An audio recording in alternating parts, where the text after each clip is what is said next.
For those of you who don't know me, my name is Kyle, also known as StockX Capital, and I am the founder of the Swop, which is a multimedia company. And I did create the project called Go to Gamer. So if you guys are interested in that, you can find those on my page. And for those of you that don't understand or know what the Swap space is all about, it's a platform for us to really educate the public and kind of open it up to discussions in the IC community, and as well as other networks in the greater scope of things. But yeah, there's going to be a space where we pretty much educate the public and talk about some interesting topics in the crypto and blockchain space. Today's a really massive space, so I appreciate everyone coming and attending. In fact, my parents are tuned in, which is the first time ever, and they don't quite understand the space, and they're like, we don't understand the importance of this. And I'm like, we're talking to like one of the biggest founders today. So it's pretty surreal to have this today. So I'll leave it open to Daniel to get his intro, and we'll get Dom up here soon. Yeah, hi guys. A lot of you guys know me. My name is Daniel. I work with the Outpost project on open metaverse, 3D interoperability, and AI technologies. We definitely, Kyle and I co-host these spaces together because we really wanted to create kind of a community curated set of educational content, and also allow the floor for like community problem solving and discussions, and just in general give the ground to adoption too. So happy to be here. This is super exciting. Happy to have Dom up. We've been looking forward to this, and I believe we have DFINITY here as well. So it's super awesome to have all you guys here. Thanks for tuning in, and I look forward to getting started.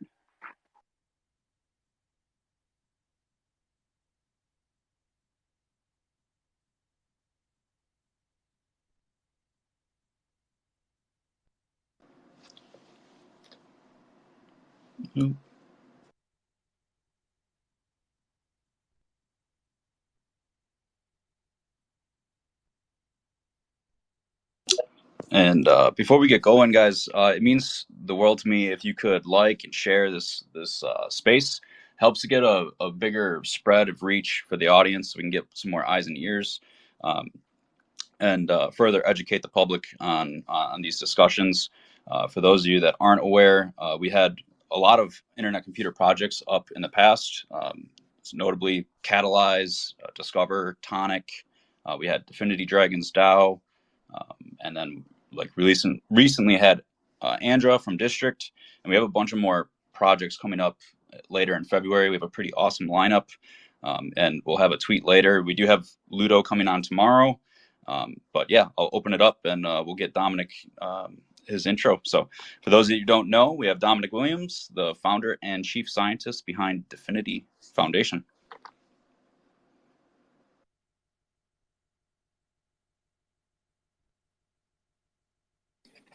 Hey, can you hear me now? Yes, we can hear you, Dom. Yeah, this is me. I'm glad to be here. How do you want to start? Yeah, super excited to have you. Obviously, this is my first time interacting with you, and go figure, it's in front of a huge crowd. So, it's pretty funny to have that opportunity, and I'm very, very, very blessed to have this space. So thank you. Yeah, no problem. Glad to be here. Yeah, so I guess I'd like to start off by saying this is just as much of a learning opportunity for us. I'm familiar with the subjects. I've done a bunch of digging into it. Kyle and I have watched a lot of your past speeches and conferences, and the research you've put out. We've read the white paper. We've read a lot of articles and stuff, and we're super excited to learn more from you, man. So thanks for being here. And yeah, sure. So we'll dive right in. The first thing I guess I'd like to ask is some basics. So what is proof of useful work, and how do you think it differs from the commonly known proof of stake and proof of regular work? Well, the way that we name these schemes in the crypto industry is a little bit confusing. It started really with Bitcoin, because proof of work is both a membership system and what you might call an anti-Sybil scheme, and also a consensus protocol. So these two things do different things. A consensus protocol helps a decentralized network or just a distributed network, helps the individual participants reach agreement on something like the order of transactions that have been processed by a blockchain. And obviously, the order of the transactions that are processed and the order of those transactions is very important. Everybody has to agree, because if you change up the orders of the transactions, things like double spends happen. Like, I might say that I'm going to have I've paid you 10 Bitcoin, but and you might give me something in return, but it might turn out that if the transactions could be reordered, I could quickly send those 10 Bitcoin somewhere else. So the transaction to try and send you 10 Bitcoin would fail. So a consensus protocol sorts that out. It helps a distributed network, in our setting, a decentralized network, agree upon some data set. It doesn't have to be ordering of transactions, but it just as well might be in a blockchain. Now, all consensus protocols have what's known as fault bounds. That is, they guarantee to work in the presence of faults. A fault could be some of the participants going offline. It could be some of them behaving maliciously, trying to corrupt the protocol. It could be that some of those malicious nodes collude with other nodes, right? But a consensus protocol, or a Byzantine fault-tolerant consensus protocol, to be more precise, provides these guarantees that so long as some proportion of the participants, i.e. in the blockchain setting, some proportion of the network isn't faulty, that means, isn't offline or controlled by an adversary, it's making it behave maliciously. So long as the proportion of faulty participants is below some threshold, such as a third, then the consensus protocol guarantees that everybody will reach agreement on the same facts that need to be agreed here, typically the order of transactions. So that's what a consensus protocol does, but it has this, reliance on this assumption about the fault bound, right? So, if the fault bound is a third, and more than a third of the participants, the nodes, are faulty, then, the consensus protocol can be broken. Doesn't make any guarantees that everybody will agree the same thing, and so on. So in a decentralized network, you have to find ways of preventing the bad guys just adding more and more nodes until such time that they've overcome the fault bound and they can break the consensus protocol and make the network do bad things. And that particular challenge is often referred to as Sybil resistance, creating Sybil resistance. And the word Sybil is just a silly word for, a malicious node that somebody might add. Now in Bitcoin, of course, with proof of work, the rate of hashing actually sort of acts as a proxy for the number of nodes. So instead of counting nodes, you count the number of hashes being done, or by application. So Bitcoin, when Satoshi designed Bitcoin, he had to solve these two different problems. Like, okay, on the one hand, I want to create this decentralized network. How do I make sure that the bad guys just can't come along and add nodes or other kinds of participation in such numbers that eventually they overcome the fault bound of the consensus protocol and can make the network do bad things, such as, for example, even rewinding and replaying transactions in a different order to do double spends and things like that. So the solution that he found is proof of work. And actually, in this first form, the Sybil resistance mechanism and the consensus protocol are very tightly coupled. They're really, both part of this single proof of work scheme. And proof of work is essentially a hashing competition, right? So everybody wants to add a new block of transactions to the blockchain, and i.e. extend the sequence of transactions that everyone agrees has been processed.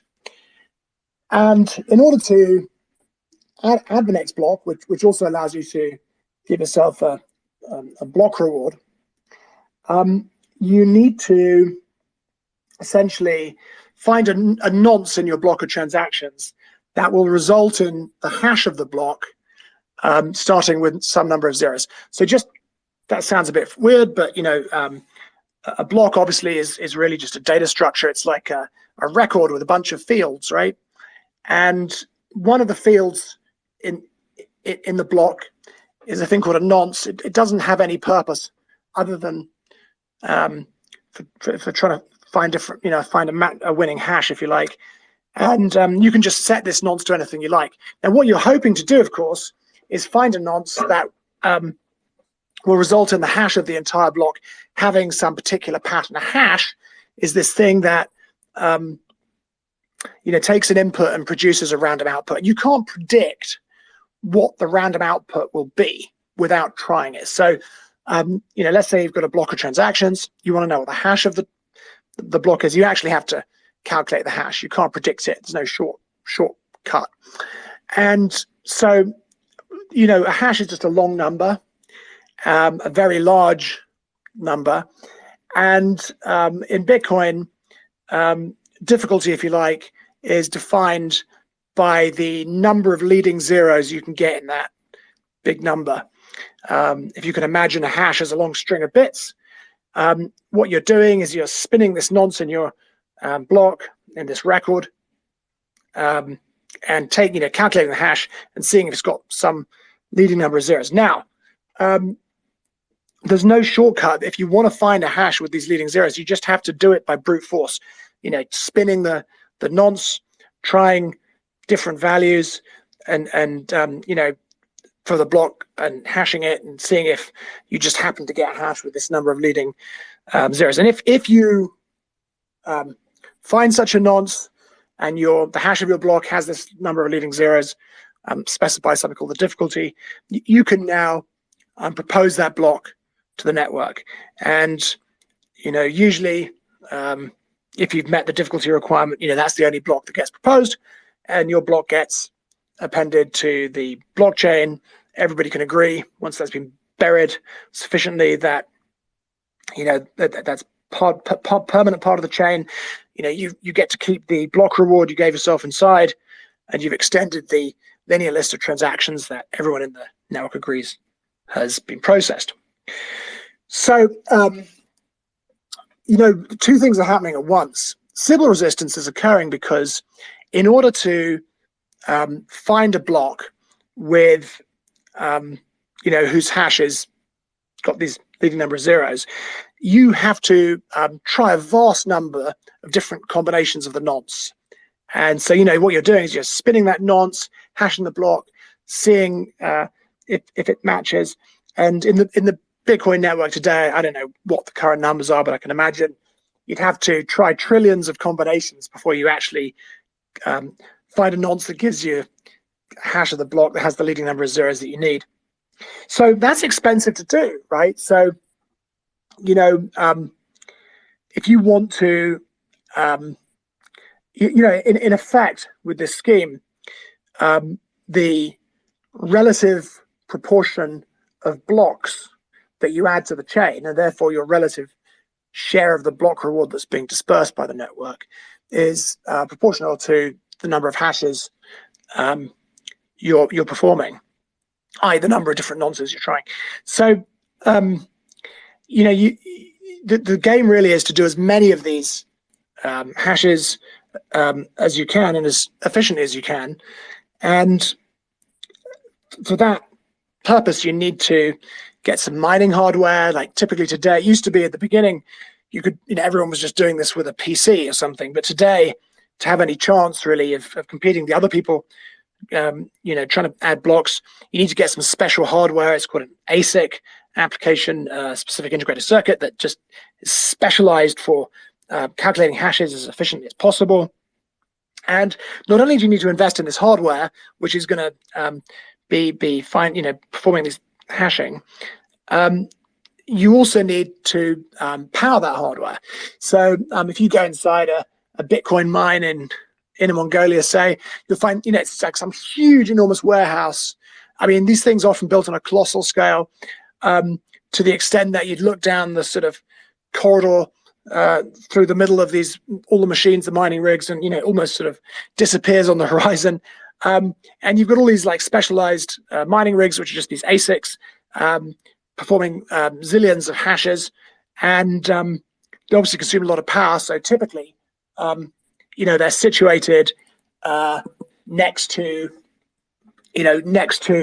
a coal-fired power station or something like that, and that's how they're run efficiently. And the result of this is that the consensus protocol, the proof of work consensus protocol used by Bitcoin, arguably has a fault bound of 50%. It's not actually quite true.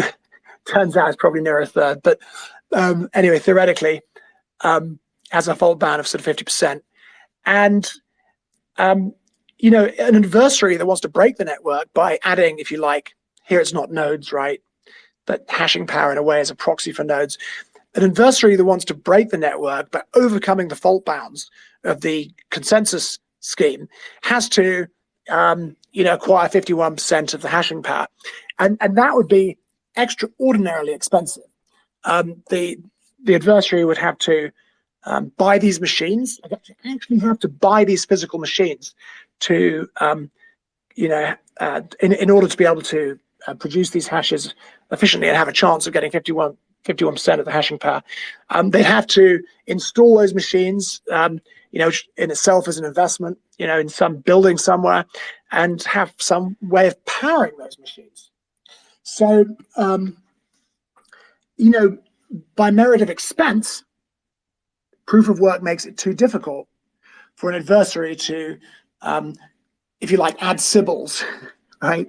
Add, nodes or whatever's been counted, votes, whatever's the means of participation, the metric for the means of participation is just too expensive. Acquiring 51% of the Bitcoin hashing power is just infeasibly difficult. So it's Sybil resistant.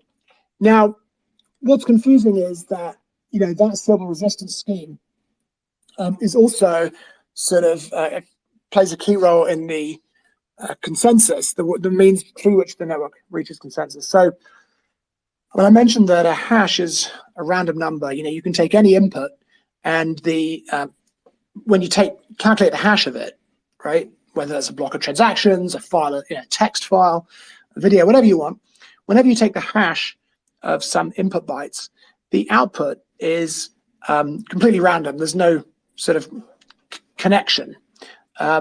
You can't look at some input and say, well, that's likely to produce a hash like this. So it's a random number, right? And so the process by which people find, by which people propose blocks, which have a hash with leading numbers, that's a random number generation system, right? Everybody's beavering away trying to create a random number with a specific criteria, and then they find it randomly by brute force in proportion to the number of tries they have that they make. And that random number, if you like, in a way is a means of electing a leader, right? So if you're a Bitcoin miner, you've got these machines hashing away, burning electricity, and now, through brute force effort, you find a nonce value for your block that results in the block having a hash with these leading zeros.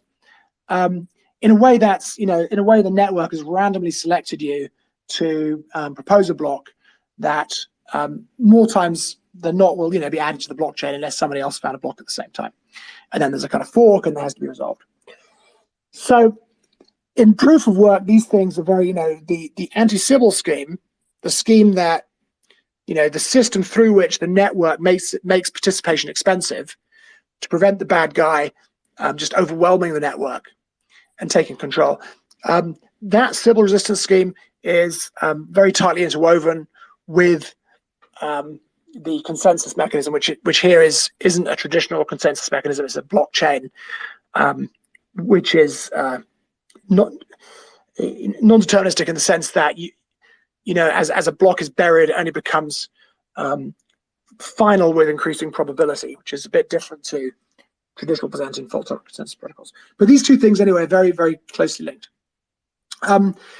As time went on, people realized that this scheme's always going to be very expensive because in the end, the cost of the hashing done, when calculated, by the cost of the special equipment involved, installing, running, managing that equipment, and the cost of electricity, powering it all, that overall cost expended by miners over the long term will tend towards the value of the block reward.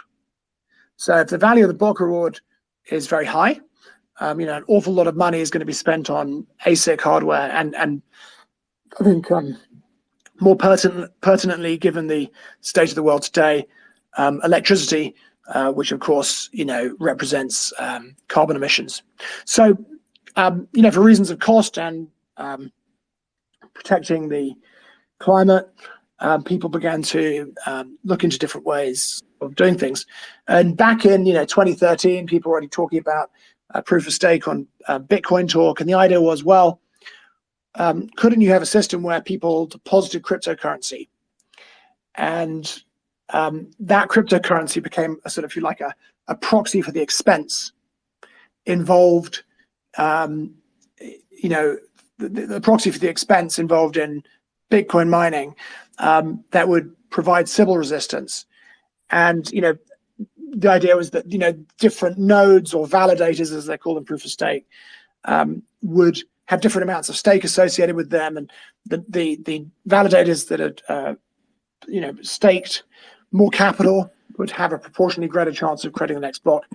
And the consensus mechanism now is kind of further away, right? Because once you've got a proof of stake network, you've got all these, you've got all these nodes that are participating in the network, and while it's true that you'd want a node that has staked more to produce more blocks, the actual mechanism can be very far removed from the actual concept of staking. So the consensus mechanism can be very removed from the concept of staking. So, for example, if you look at Ethereum, it uses this beacon chain, which is a sort of mechanism for producing random numbers. Actually, the structure of Ethereum 2 really resembles sort of early DFINITY designs from 2015, which were indeed meant to originally result in Ethereum 2. The difference being that, the internet computer uses cryptography to generate random numbers, and I think the beacon chain still uses a kind of commit reveal scheme. But then you've got this separate mechanism now for producing random numbers, and those random numbers are now sort of selecting committees of nodes that are part of the network, thanks to, maybe you shouldn't call them nodes, right, because they run on the cloud oftentimes these days, but call them validators. The random beacon is now selecting random sets of validators that sort of form a committee that produce the next block. And that committee can run a traditional Byzantine fault-tolerant consensus algorithm, a protocol, I call it, to choose and finalize the block. And so what we're seeing, of course, is that the Sybil resistance mechanism and the consensus protocol are now much less tightly coupled, and that's a good thing, actually. I mean, look, Satoshi made a huge breakthrough, but obviously things evolve. I think Bitcoin can stay like Bitcoin, and be speeded up by layer 2s, but or indeed the internet computer. But if you really want to produce a sort of highly performant world computer, for example, you really want to separate the Sybil resistance mechanism from the consensus mechanism as much as possible, decouple them, and that will allow you to address the two different challenges, as optimally with as few compromises as possible. And that's certainly what's happened with the internet computer. But when we talk about the internet computer implementing a scheme of proof of useful work, primarily that refers to the scheme through which node machines participate in the network, and the means through which Sybil attacks would be prevented. But it's much more nuanced. If proof of stake networks are more complex than proof of work networks, a proof of useful work network like the internet computer is far more complex than both. And that's just an inevitable facet of the pursuit of the challenges involved in creating a world computer. Like, everything has to get faster, more efficient. We have to provide more capabilities, such as, smart contracts that can serve web and things like that. And so it's absolutely inevitable, of course, that over time these things get more complicated. But I think it's perhaps we should, having sort of reconnoitered what exists today and the history of it, think about how proof of useful work, as implemented by the internet computer network, works. And I think we should just start by mentioning that, rather like Bitcoin, the internet computer is created by nodes, not validators, and it's created by dedicated hardware. But instead of having machines, ASICs that do hashing, you've now got these things called node machines that are dedicated to processing blocks of transactions and smart contract computations. And these devices, are built to a specific spec. And the question I think here, which is really interesting, is how can you move from a system like Bitcoin, which forces everybody to compete to perform as many hashing, as much hashing as possible to gain a share of the block reward, which is inherently obviously inexpensive, right? Because the more hashing you do, the more blocks you produce. So inevitably, it's essentially a kind of electricity burning competition, right? Once everyone's got the same ASIC hardware from Bitmain or something, whoever has the ability to burn most electricity will get the most blocks. And obviously, the lower the cost of electricity, the more profitable you are. But it's essentially an electricity burning competition. And that inevitably, of course, will result in the cost of the ASICs and the electricity being burned equaling the cost of the block, the value of the block reward. And if the value of those Bitcoins in the block reward becomes sufficiently high, you're going to be burning a lot of electricity. So that's obviously not something you'd want to replicate in a world computer, which has to run extraordinarily efficiently. And so the question is,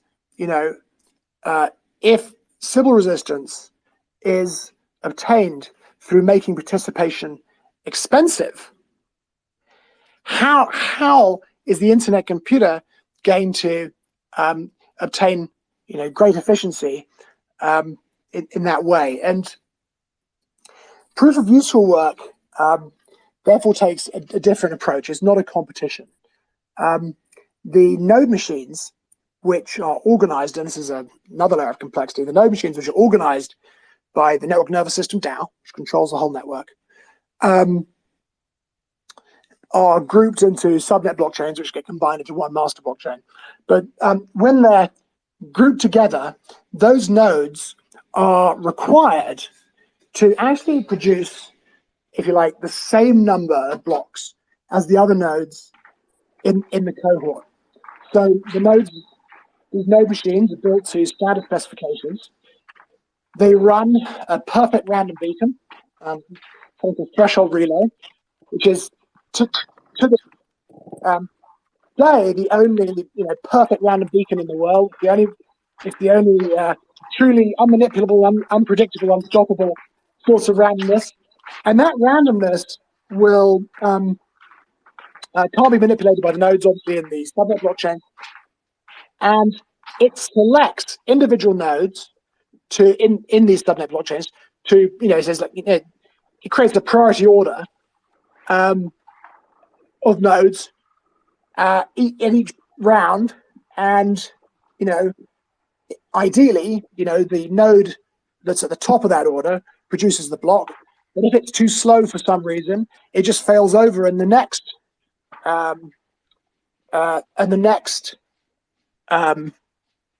node in the order will maybe have a go, right?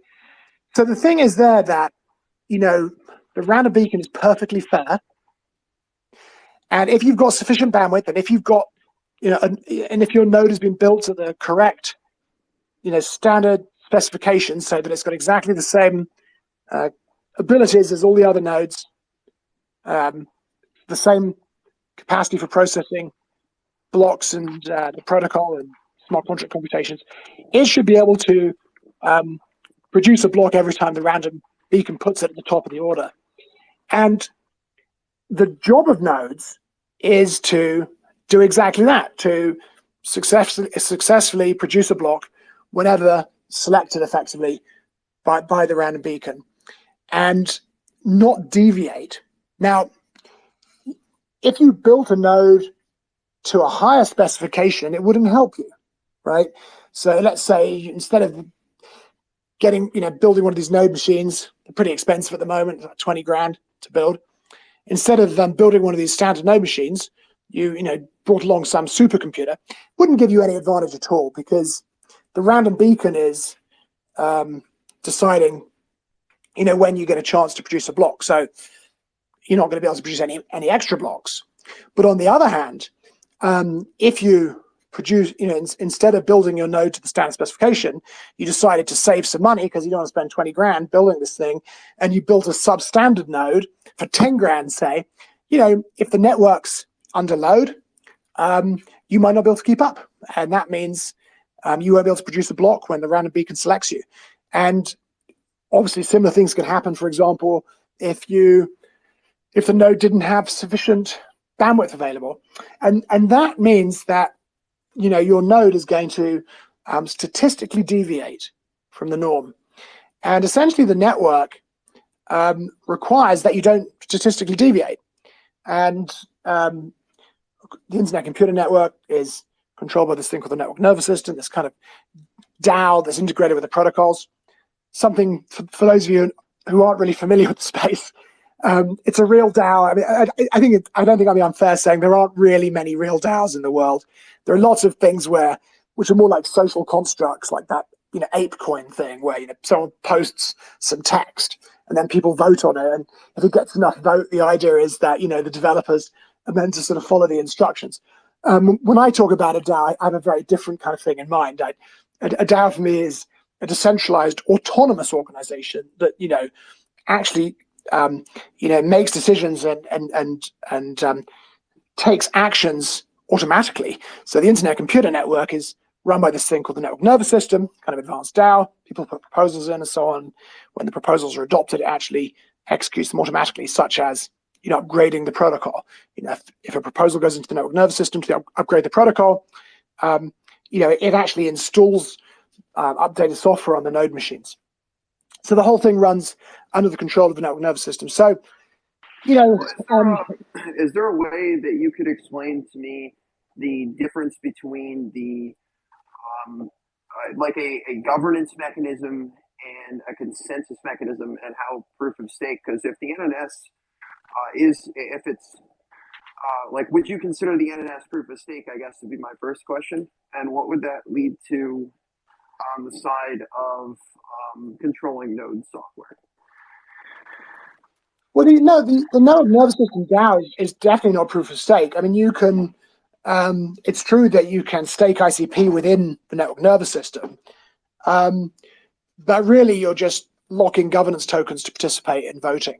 The network nervous system is, a DAO that, although it's integrated with the protocols, kind of runs above the low-level network layer, right? I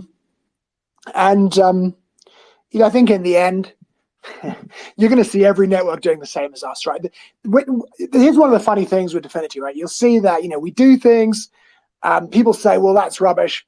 And the reason they're saying that's rubbish, of course, is because it's difficult to do. And then, some years later, eventually they kind of catch up. So, for example, we have this thing called reverse gas.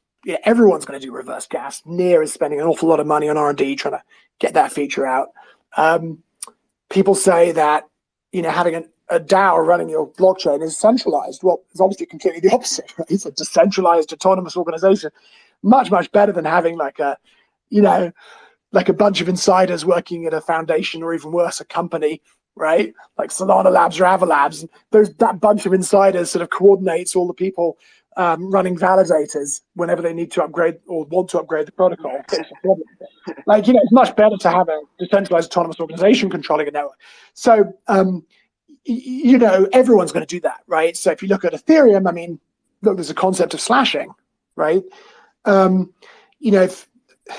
If slashing involves like backroom coordination between people running validators, and all the people being on validators being part of some Discord group or something like that, that's going to be very, very cumbersome. That's no way to scale a network. So in the end, Ethereum will have to try and automate all of that too. So all of these things, reverse gas, DAO, all of these things the internet computer does, will eventually be seen in other networks, just in the same way that, the Ethereum 2 is really a sort of early 2015 DFINITY design. It's definitely new. It's super awesome to see like what you guys did with it, because it really is something truly unique if you break it down into the layers. Like it's really impressive, man. Yeah, no, thanks. Look, the network nervous system it's one of those that sounds easy to do, but actually to make it work in production is very tough. So, back in 2015, I think it was 2015, I was with this dude I was working with, a guy called Gustav Simonson, who was one of the early Ethereum core devs. And it was in this company, Coinify, that became Stringlabs. And we basically created, it was such a primitive thing, but it was like a special governance smart contract, right? And then we created some privileged opcodes that only the smart contract without ID could run. And then this was obviously controversial, but just a very proof of concept thing that, you could do various things with the network just by having the smart by calling functions in the smart contract. But it was just like a proof of concept where you could have a special smart contract with special privileges, can even run special opcodes and things like that. But that, it's like there's an expression in Silicon Valley, never mistake a clear view for a near thing. Right? It's all very well being able to see that these networks should run under the control of a DAO, but that doesn't mean it's a near thing. It's very, very difficult to do because, of course, you've got to sort of, the governance system itself needs to be upgraded, the network needs to be upgraded. In the case of, sort of infinitely scalable network, or a network that can scale without bound, which is more technically accurate. You've got like all kinds of things going on, nodes being added and removed from subnet blockchains being combined, and all kinds of other stuff. And so, that DAO is actually going to be fully integrated with the protocols, and things can't go wrong. It's a blockchain, right? So it's a very tricky thing to do, and I think that's one of the biggest achievements of the team and the DFINITY Foundation was making that work and keeping it going, right? It's it's a phenomenal system. It seems to be doing pretty well for itself. It seems to have a lot of people interested in and engaged in the governance so far, at least for the most part. And I'm really interested to see how it continues to go at scale. It's going to be it seems to be just as much of a technological thing as it is philosophical. And Ha. it's just like one of the most like brilliant things I've seen be done so far. It's going to keep going. It's going to keep. Look, I mean, democracy is always messy, right? So there's always going to be people.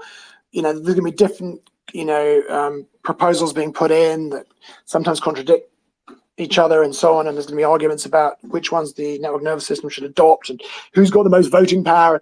I mean, that's just democracy, right? It's a messy thing. But the network nervous system, has processed hundreds of proposals now, and that's provided the internet computer ecosystem with a huge advantage, because it's meant that the cryptographers and researchers and engineers at DFINITY, and actually sometimes externally, have been able to just push a lot of improvements into the network. I haven't had time to actually follow this as much as I'd like, but someone said the other day that the internet computer does 2 hard forks a week, right? and that's, if you go back to the original proposals talking about the network nervous system, or the blockchain nervous system as it was once called, there's this idea that you can produce an adaptive network that just evolves very, very quick. And look, we want to do big things, right? We want to create a blockchain singularity. We want blockchain to become the everything computer that everything is built on. And so we haven't got time to mess around with coordinating. And the community hasn't, everybody says, hey guys, we propose we upgrade this software. Okay, it's going to be complicated. We'll do it in 6 weeks. I mean, that's not going to work for something of this level of ambition. And also, obviously, it's kind of antithetical. I mean, Bitcoin is different. Bitcoin's an incredibly simple protocol, right? So it's okay that it's just digital gold, and it's the first cryptocurrency, and it's okay that it evolves very, very slowly, and that somehow there's this community thing with the miners sort of slowly agreeing and things like that. But albeit Blockstream has obviously a very big role to play in that, so it's quite centralized. But it's kind of okay. But once you get into the realm of general purpose blockchain, there just has to be a better way of doing it, and this is obviously the only sort of obvious way of creating adaptive blockchain.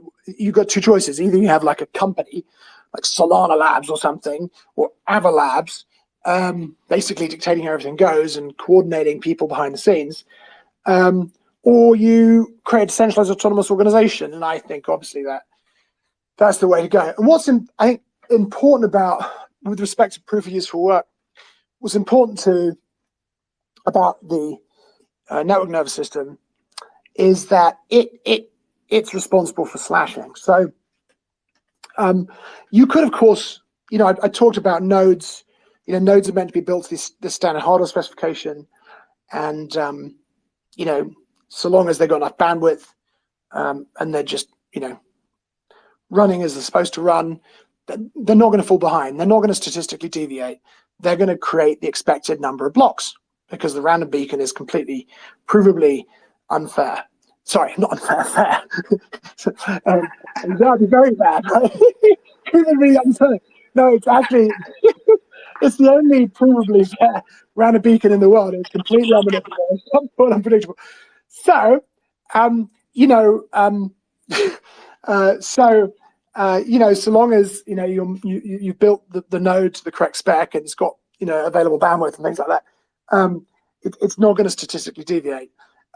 But of course, let's just say the node wasn't built to the standard spec and it didn't have enough bandwidth. It's going to statistically deviate. It's not going to be able to keep up, and it's going to not produce as many blocks, or there may be less transactions in the block, whatever, right?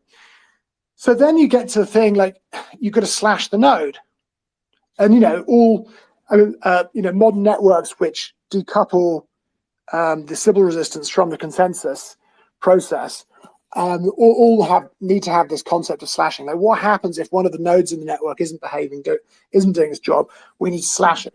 Now, with proof of useful work, you could completely make that. You could completely automate it and make it very simple. You could just say, right, if a node statistically deviates by this much, and you could just mathematically define what that means. If a node statistically deviates, it doesn't do what it's supposed to do, essentially, right? And it doesn't do that consistently, okay, there was a blip, but they didn't have enough time. They hadn't. Whoever the node operator, whoever owns that node, had enough time to sort it out, right? So you could devise some scheme that just says, right, automatically slash that node and just knock it off the network. And the internet computer, one of the cool things about it has a single chain key, but the subnet membership is dynamic, and you can add and remove nodes without interrupting its operation. So you could just have a scheme where, right, proof of use will work, you can't statistically deviate, your job is to produce exactly the same nodes as all the other nodes, exactly the same amount of blocks and perform exactly the same amount of computation as all the other nodes. For some reason you're not producing enough blocks, slashed, right? But that'd be a kind of, you could do that, but what, that doesn't, that's not really flexible enough. Like, I mean, imagine someone's got a data center, imagine someone's running nodes in Singapore, just say, right? And it's great that people are running nodes in Singapore. I think there are nodes being run in Singapore at the moment.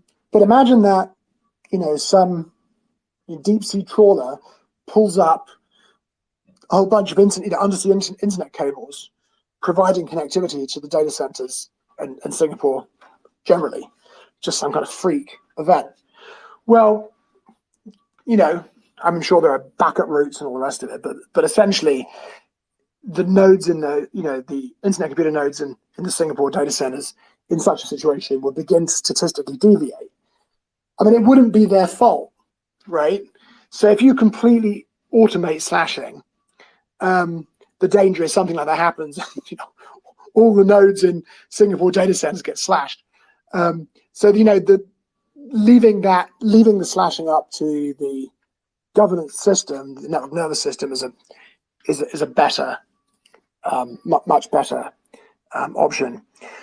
But I think it's fundamentally you've got those still, it's a proof of work scheme in the sense that to participate you have to acquire dedicated hardware and in fact specialized hardware, and operate it correctly, and that does actually provide a number of advantages. What kind of, by the way, I mean to cut you out. What kind of specialized hardware do you think? Like, what kind of?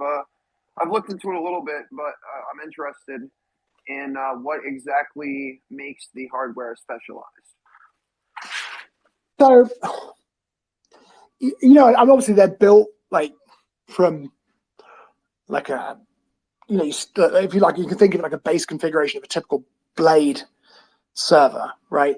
But the difference is that it's a bit like a Google node, right? Within Google, they have lots and lots of blade servers, but those individual machines have a design, have a specification, have a design that is optimized for the kind of distributed computing that they do.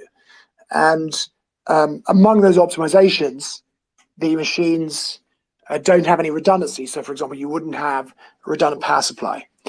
And the reason for that, of course, is that the network itself, the distributed system, has redundancy. And that's the same with the internet computer. You have a decentralized network, and the liveness, the liveness, the property of the network working correctly, and doing it, continuing to do computations, and the services running on the network continuing as expected. Or for example, if you're interacting with a social network, you can still post the message and stuff. That liveness property doesn't depend upon like individual node machines being reliable, right?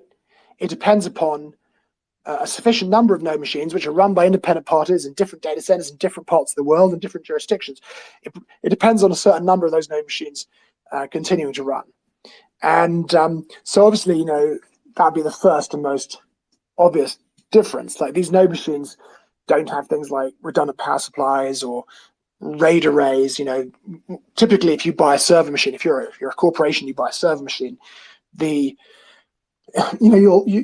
use something called RAID to combine lots of different hard drives, so that if one of those hard drives fails, the sort of virtual hard drive created by the RAID system continues functioning, right? So node machines don't have anything like that. No redundant power supplies, no RAID systems. because it's the decentralized network that provides the redundancy, not the individual machines, not the individual even node providers. And then the internet computer hosts these things called active smart contracts that can run in parallel deterministically. And each active smart contract, we call a canister, is actually a bundle, which has nothing to do, by the way, with Kubernetes or anything like that. It's just what we call a smart contract. Each canister smart contract is a bundle of WebAssembly and persistent memory pages that it runs within. So, we obviously care about the efficiency of these memory pages, which are persistent. And so the node machines don't actually have, well, it's not quite true. They don't, to begin with, they didn't have any hard drives, right? It's just NVRAM, which is this like non-volatile memory. It's more expensive than an SSD, right? Which is like a solid state hard drive.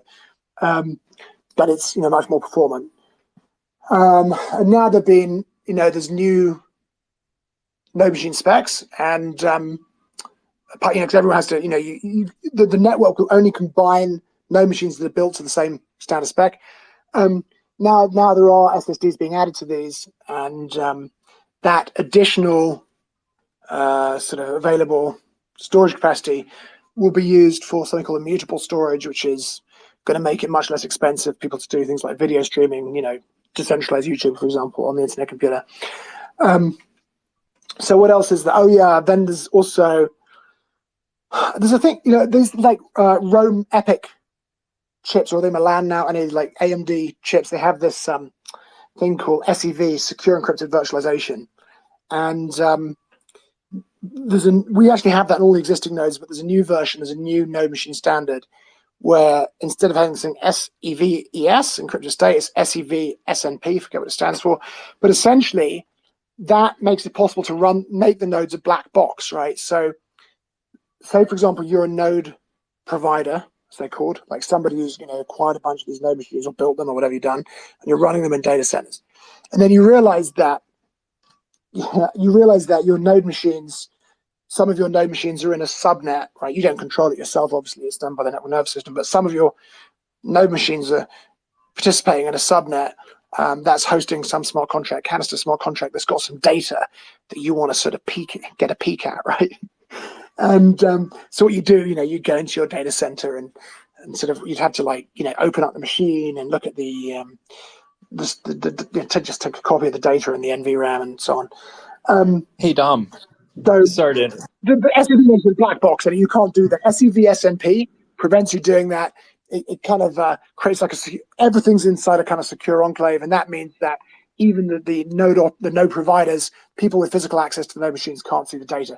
So that's another example of a difference between a node, a kind of special hardware feature that's required. Yeah, that's like kind of that was the key point I wanted to hear, was more about the on the side of especially the node providers being able to see the data on the actual nodes and it being encrypted or unencrypted. So I'm really happy to hear that.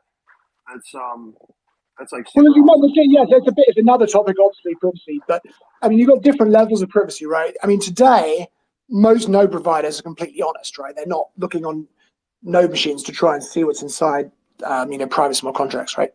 But it does depend on trust. And by the way, when you run systems on Amazon Web Services, that also depends on trust. Like, there are people who work at Amazon Web Services. So, but okay, so that's what you have now. The second level, obviously, is just like this SMP, SEV-SNP, which will effectively make it extremely hard to get at that data. Like, you have to have a lot of very special skills.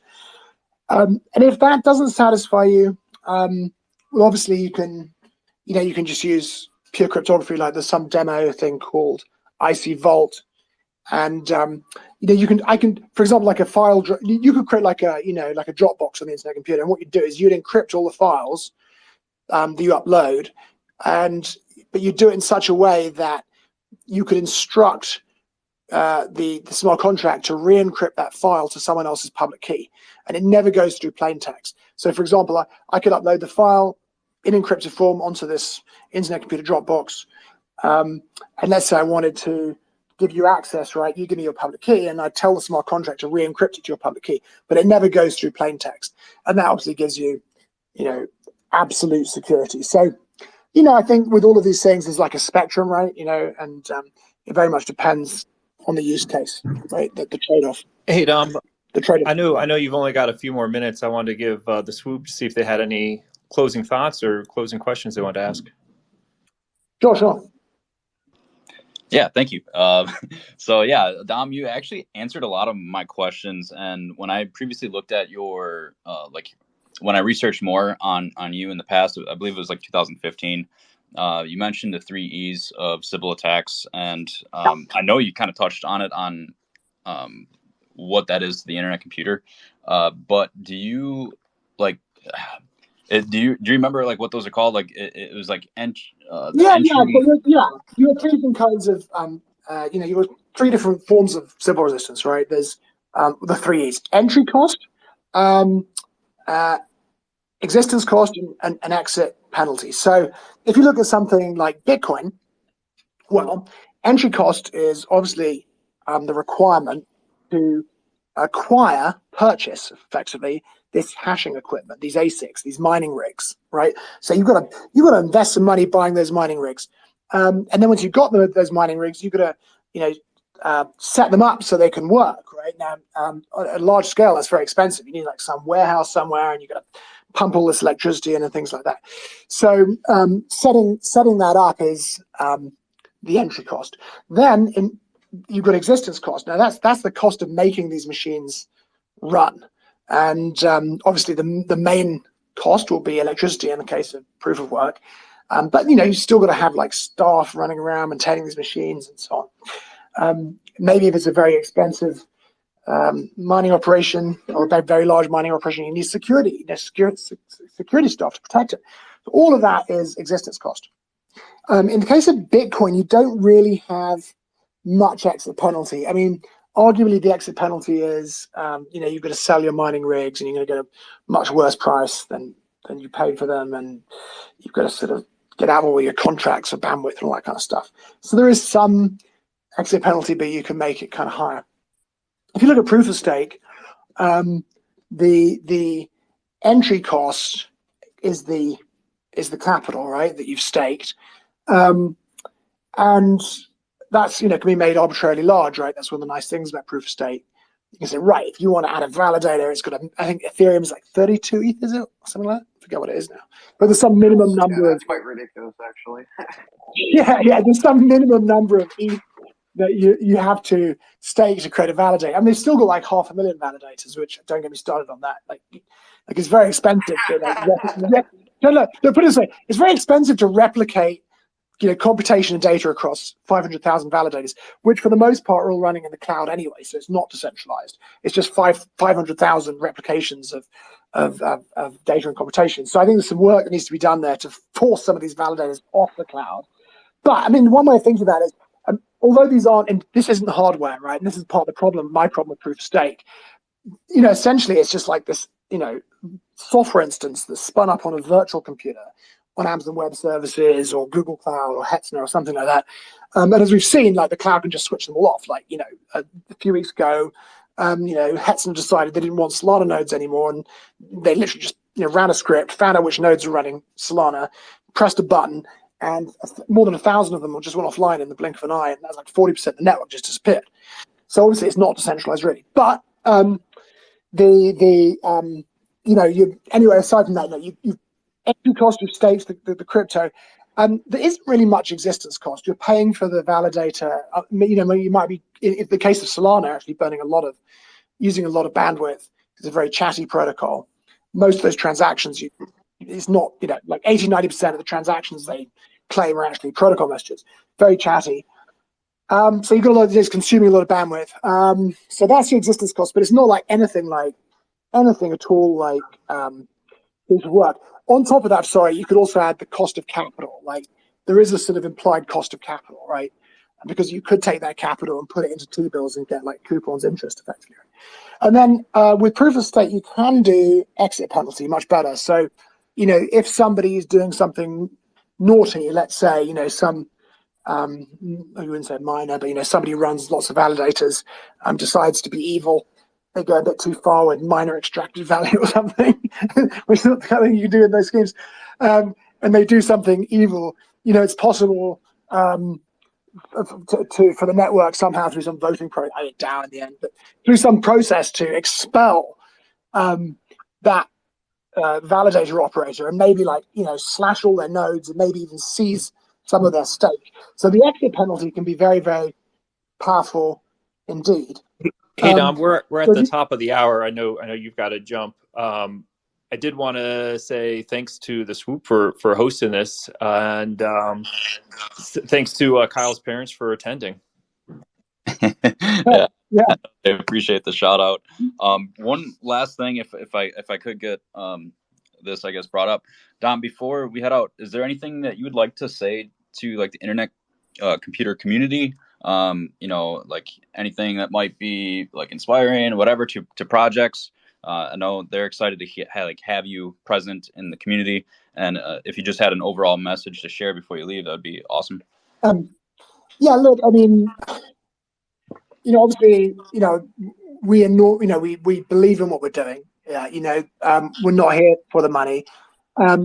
We do want to be number one on CoinMarketCap, but it's really about delivering something that's impactful and valuable and being recognized for that. And we're in a tough kind of position here because the internet computer is a very potentially disruptive technology or thing, because it's a network that extends far beyond blockchain. I mean, look, our ambition is blockchain singularity, that everything, pretty much the vast majority of systems and services will eventually run on blockchain. So there are a lot of players in blockchain that don't want the internet computer to become successful. That's probably the easiest way of saying it. And so we know that the ecosystem has sort of labored under quite a few difficulties created by those kind of people. Like you probably noticed that the internet computer is never in the crypto press. That's not for one of us trying. We spent a huge amount on PR. We also didn't have that kind of huge amount of money that Solana had, right? So, Sam took $4 billion, $4 billion from FTX and so on, and plowed it into 500 companies, and a lot of those were in the Solana ecosystem, and he's also invested in Near and Aptos, and 3 Arrows went into Avalanche and Near, and so on and so forth. So, we didn't have the benefit of those kind of FTX funds or 3 Arrows Capital funds. So we're very aware, we're just amazed and so grateful that for everybody who's had the courage, given what we've been up against, to build on the internet computer. And what I want to tell people is that there is a method, if you like, in our madness. We do have a scheme. We do have an alternative way of doing things. And this is something that we've been working towards for years and years, which is to essentially, allow people to take advantage of the crowdfunding 3.0 by running totally, fully decentralized on-chain internet services under the control of these special kind of DAOs called service nervous systems. And we think that's going to give people absolutely enormous advantages, because once you run an internet service in a fully decentralized form, so it's like a protocol, it's just like the blockchain itself, you can take advantage of advanced tokenization strategies that you can't if you're really just building, for example, a Web3 service on Amazon Web Services, and then just keeping some NFTs and tokens on a blockchain. So we're aware of people's need to use some of these key features, and including also some of the multi-chain stuff, the advantages it's going to give people. And we're working very, very hard on getting these things to the community as fast as possible, without obviously jumping the gun and allowing something to, putting in a proposal to update the network with something that doesn't work properly. You guys have done an absolutely fantastic job, at least doing that in the most part. Like, you guys have done a ton of research in engineering. I've had the liberty of accessing and reading a lot of the source code for the Internet Computer. A lot of its software. It's just so well built. There's a ton of engineering. You can tell. I mean, it's written all over the place. It's by far one of the most well-designed, well-structured, and powerful networks that are currently out there. And then even off the side of a blockchain network, it's extremely compute capable, and it's a hell of an experience for a full stack developer. So super, super like big props on you guys for doing that. Thank you. It's definitely been a hell of a ride. Yeah, there's a lot of people who believe in it, and there's a lot of people who've been just working behind the scenes incredibly hard. I mean, the DFINITY Foundation's obviously built up an incredible team over time. Starting from, in the early days, like a bunch of really, really interesting characters, like, early on, Andreas Rosberg, he's on sabbatical, maybe on something with his eyes and stuff. But, early on, he was the guy that was the sort of co-designer of WebAssembly, and that meant the Internet Computer obviously was able to take great advantage of the WebAssembly virtual machine. He also was one of the pioneers behind the Motoko language.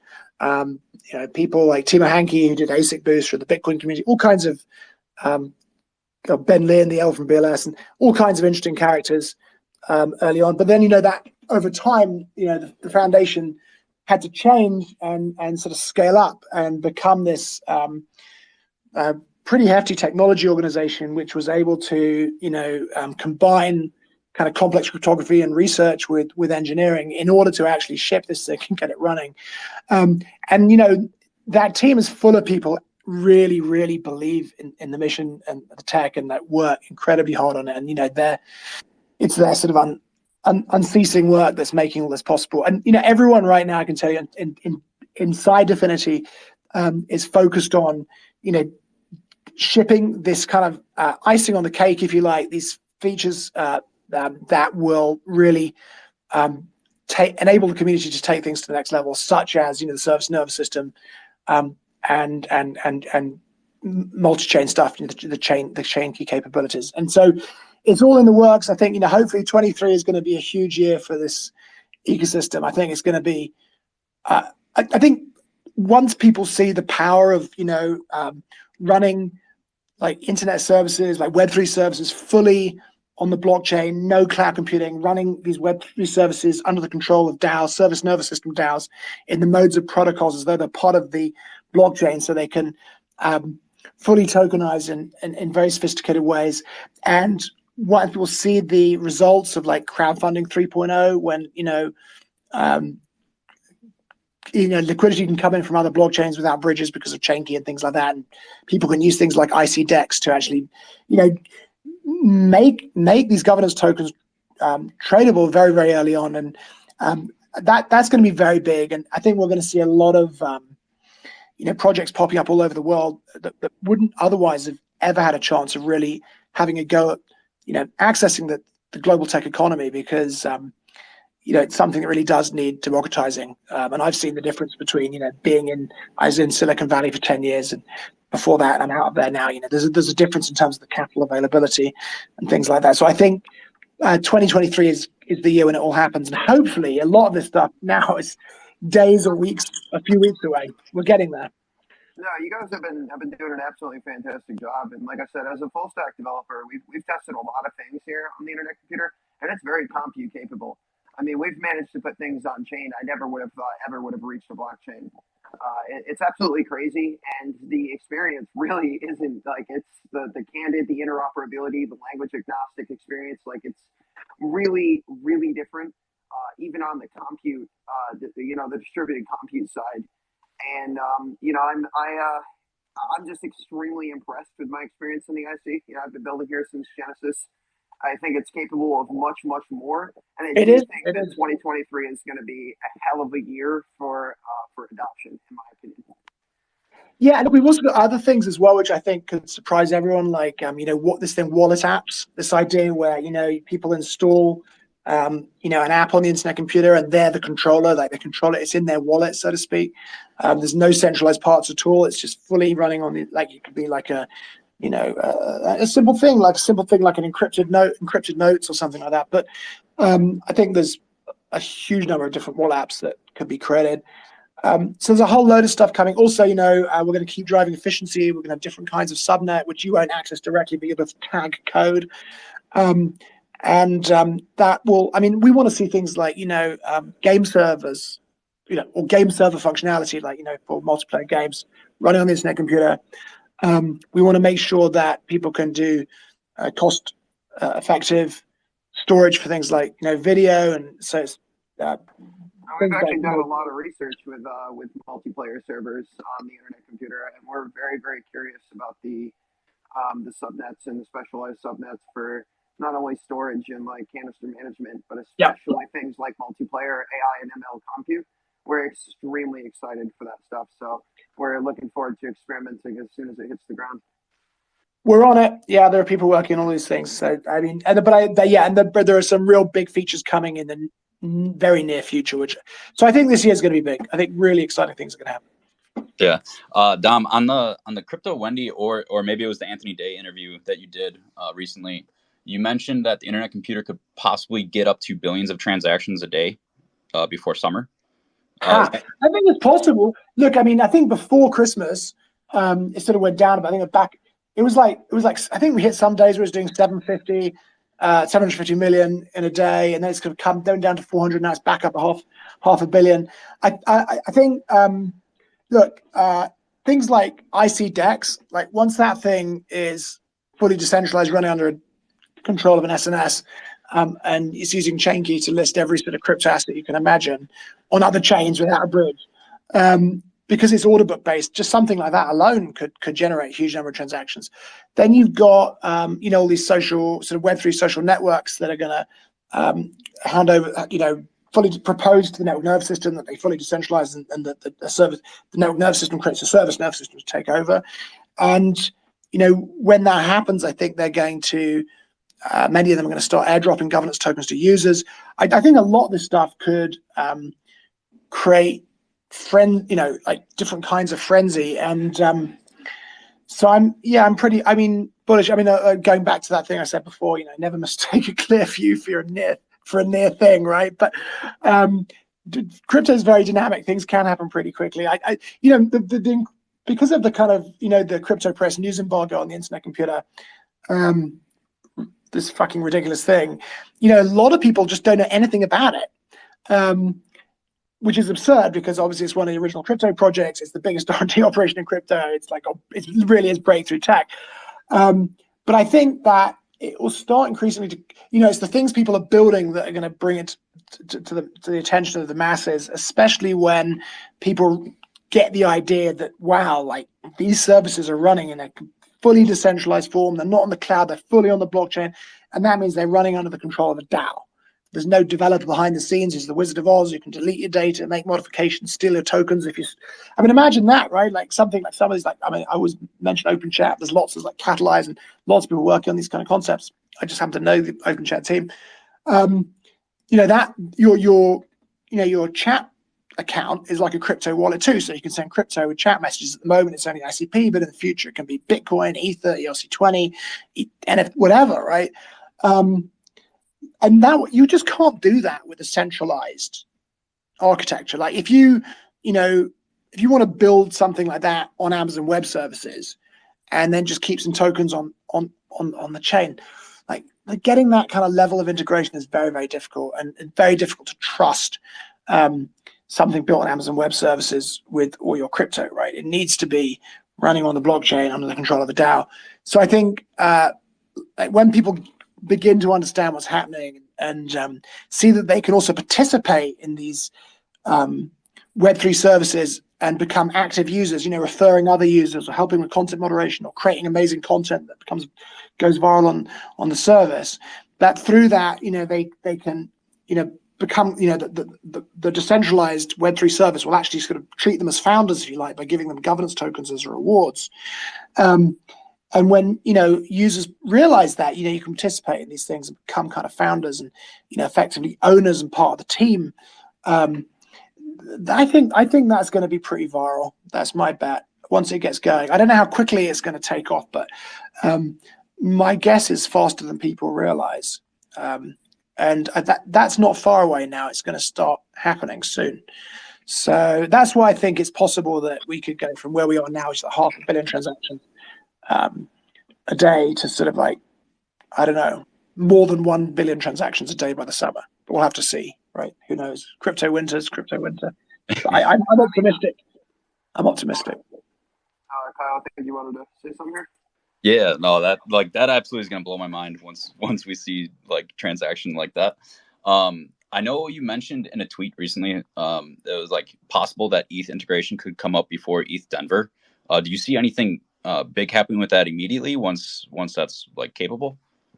Well, look, I tell you, and I can't tell you who, but we have been talking to some big Ethereum DeFi projects who've expressed interest in taking various parts of their infrastructure that currently run on cloud and putting it onto the internet computer.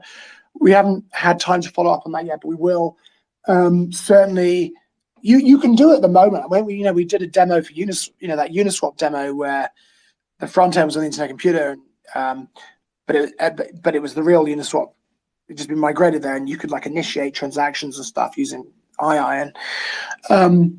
But that in that case, what's happening is like it's using the chain key to create the Ethereum accounts and sign Ethereum transactions, but the actual transactions being forwarded via the browser and things like that. But if we do network level integration, so the internet computer nodes are talking to Ethereum nodes and stuff like that, as has been done with Bitcoin, you can do a lot more things.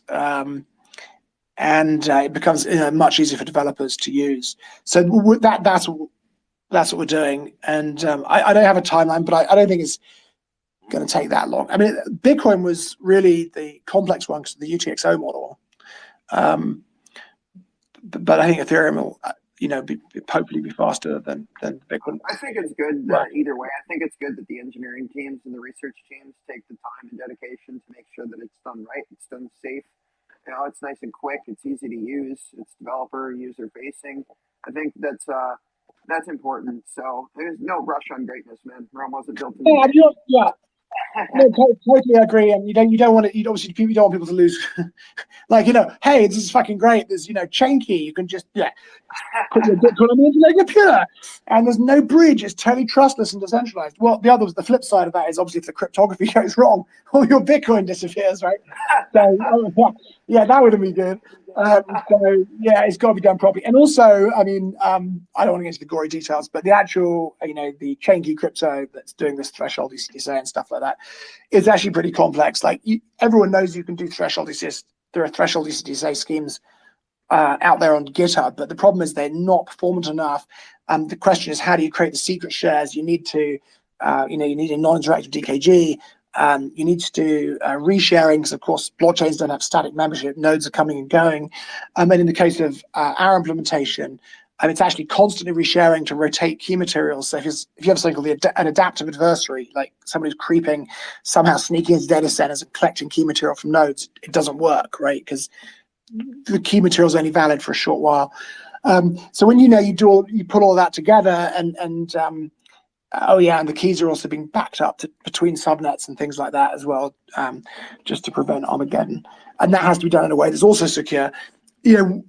It's actually a pretty fiendishly complicated system, and that obviously has to be implemented and made reliable, and security audited, and then on top of that, you've got the APIs and the canister that's like receiving the UTXO sets and creating another sort of database over that for if you want to do like chain, CK Bitcoin, like use it as a layer 2, it's a bit quicker and stuff. And so, and then you've got the APIs for some people who do want to look at the UTXOs. It actually is pretty complex endeavor. I think Ethereum will be simpler, but it's like, we've got this chain key capability now. That's done, but making sure the implementation's really good and solid will take time. But I don't think look, I would love to. I think it's. I don't want to make any promises because everyone will like be upset with me. I would love to see it done by. I would love to see it done by ETH Denver, but I've actually got, and I think actually from what I've heard is it's actually possible. But what is it? ETH Denver's like March, right? And we're in February. I think. I think certainly a demo, like testnet stuff, right? Possibly, yeah. That should be possible, and also like more, hopefully, I mean, more demos of what you can do, and maybe some announcements, something like that. We'll see. I mean, we're like super looking forward to that. I mean, ETH integration, that's going to be huge between ETH and Bitcoin. Chain key to me is the most like incredible thing. I think it's a beautiful technology. I think it's like that one size fits all glue, and it's really nice to see it come as far as it has, and then to see it be put to practical use cases is even better. So I'm really excited to see where that goes and how that scales, and I'm looking forward to the tooling that produces for developers to interoperate and integrate easily with other chains networks on a more layer one level rather than these layer two bridges that we're used to. So, man, it has just been like it's so mind blowing the work that you guys have done, and we're all super appreciative of it. Well, thank you. We're going to continue working hard, and I think the spaces. I'm happy to come on again. I think that they're useful, and a lot of people are interested in these kind of like more complicated topics. I mean, even with proof of useful work, really, we sort of I think looked at the high level of it, but there's more discussions to be had. About what are the advantages over, for example, a network based on sovereign hardware, dedicated devices versus proof state networks where that they're running on the cloud and things like that. And I'm very. It was very nice for you to look into that freeze, the civil resistance thing, because there's not really been much work done on not much structured thinking about civil resistance. But civil resistance, of course, is an extraordinarily important topic within blockchain. I've known you research it for a really long time too. Like I've done a lot of back looking into your past research, with the sources of where DFINITY came from, more or less where your passions lied to what led to the internet computer as an idea, as a platform, and then as a product. And I was always kind of interested in how you tried to go about solving some of these issues, and the way that you attacked it from is extremely respectable in my eyes. So as far as that goes, man, there's major props to you. And if you ever feel like there's something new that you want to talk about, we are totally open. You can come up anytime. We'd love to give you space to talk about it. Let's do it again. I just say I find it part. Obviously without the team, and actually now some external contributors, there'd be no internet computer. But also without the community building stuff, like the value in the end of this ecosystem, the reason it's going to take root and become something huge, and we're going to hopefully begin to see the realization of the whole sort of world computer vision on a grander scale, is because people have the courage to get involved with technology, try and understand it and build on it. My heartfelt thanks to everyone here who's interested. Yeah, absolutely. My bad, Kyle. I was gonna say, absolutely. Like Dom, if you are ever on Twitter, like when we have a space, we're always going to give you a spot to speak, just so in case you want to butt in at any moment, or if it's an organized space, to be planned ahead of time. But like any time you want to talk more with the community, we'd be glad if you did it on our space for sure. Cool. Yeah, I mean, you've been your insight has been absolutely phenomenal. I respect it every time I hear more of it. There's so much research and passion behind the internet computer, behind DFINITY, behind Chain Key. Like I said, I've read the white papers, I've watched the videos, I've read the technical papers. I've dug really deep into this stuff, and I'm just I'm thrilled every time I hear more about it. So yeah, please do, man. Please do speak up more. All right, for sure. All right, well, at this time, yeah, I think we'll get to wrapping it up. Listen, man, I really appreciate you coming. We both do. We're definitely here to try to help with that, with providing more content and more tooling, marketing, research, all of that, to try to bring adoption here and get people to understand this beautiful creation. And at the same time, we're like ever so grateful to have you guys and DFINITY especially to come on these spaces and talk with our communities and with your communities about the things that they're doing and that you're doing, so that way we can work together to build the best solutions possible moving forward. So, like, again, super psyched. Thank you so much for coming, man. We really appreciate it. Yeah, pleasure. And your passion is it's inspiring, man. Keep it going. Yeah. All right. Thanks, guys. You're welcome. Yeah, And, quick. Kyle, I'll let you. Yeah, just quick little announcement. We do have more IC projects coming on later this month. Again, I mentioned that we have Andra from District. We're going to have Versatile, Boxy, and then I believe we're going to have a Ethereum project that's pretty big, closer towards ETH Denver. It's not necessarily confirmed yet, but I'm really excited if we can get them on. Yeah, and we have a few others as well. We're getting we're basically gonna get community discussions, topics, things that people can all get on and talk about and propose solutions to, kind of like we did with the boundary nodes a few days ago on Thursday. That was a really awesome speaker panel. Again, thanks to everybody in that who came. We ended up solving a community-based problem really nicely with with cooperation from all sides, and that was probably one of the most beautiful things I've seen since the town halls from Psychedelic. And this has been quite the experience. So, like, again, I really appreciate you guys, DFINITY, Dom. You guys have been absolutely phenomenal, and we look forward to doing this again for sure. And like you said, stay tuned, because we got Ludo tomorrow. We got quite a few many projects coming on over the next month. February is going to be packed with a lot of excitement for us. So we look forward to having you guys all up. And also, of course, any feedback, feel free to reach out to Kyle or I. DMs are always open. And again, just thank you all for coming. Thanks, guys. All righty. I'll see you guys. I'm going to end the space now. Appreciate it.